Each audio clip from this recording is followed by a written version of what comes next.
Hey Dragon Slayers! Today's video is about cigarette smoke and its connection to insulin resistance.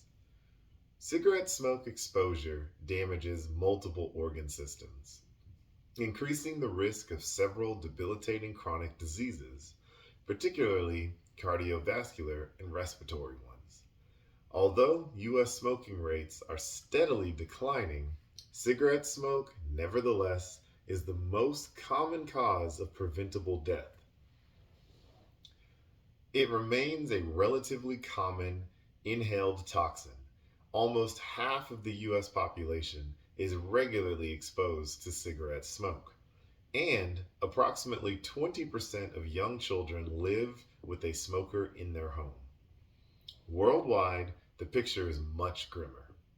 1 billion people smoke, and countless others are exposed to that smoke.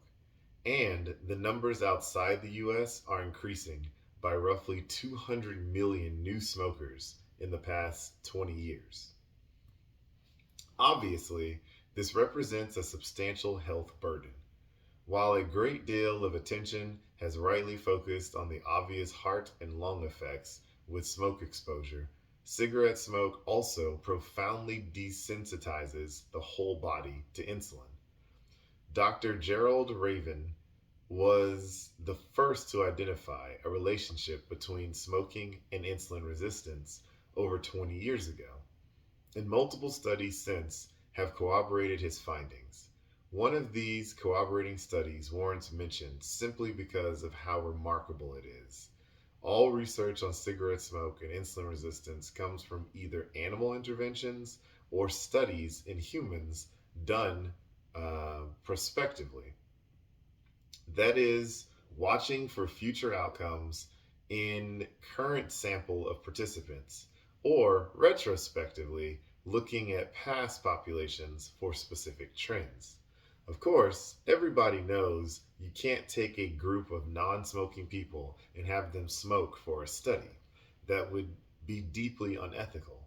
Nonetheless, without such a study, we cannot definitively claim that smoking causes insulin resistance in humans. Despite the ethical questions this study raises, a group of scientists in Bulgaria was able to prove it. They took 7 healthy, non smoking people and had them smoke 4 cigarettes over an hour for 3 days. Sure enough, the participants manifested insulin resistance after just their first cigarette smoke exposure. We can only hope that they didn't get hooked. Importantly, insulin resistance is not only afflicts the actual smoker, it also raises others' resistance as well through secondhand or side steam smoke. In fact, Dr. Benjamin Beekman's lab has identified that even secondhand smoke is enough to produce ceramides. Those same bad fats that are likely one of the main drivers of smoke induced insulin resistance, India and China have the dubious honor of experiencing the greatest health burden caused by massive levels of air pollution, including PM 2.5 and cigarette smoke. They consistently have the worst air in the world. These countries are going through robust economic and industrial growth, which is a great thing, but the growth has happened largely without any regulations to control pollution. Interestingly, China and India are also among the countries with the greatest rates of people developing insulin resistance and type 2 diabetes. Ever heard of third hand smoke? You know about the first hand smoke, which is puffing the cigarette itself, and the second hand smoke, which is breathing near someone who's smoking. In both instances, a person is inhaling the fumes from the burning cigarette. However, those fumes and the chemicals they contain don't go away when the smoke dissipates. They linger and stick to things like the walls, clothing, upholstery, or even hair. These persistent chemicals are referred to as third hand smoke. And, remarkably, they retain their ability to cause metabolic damage. This lingering nature of cigarette smoke is tragically relevant to the little children, crawling along the carpet, grabbing and playing with adults' hair or clothing.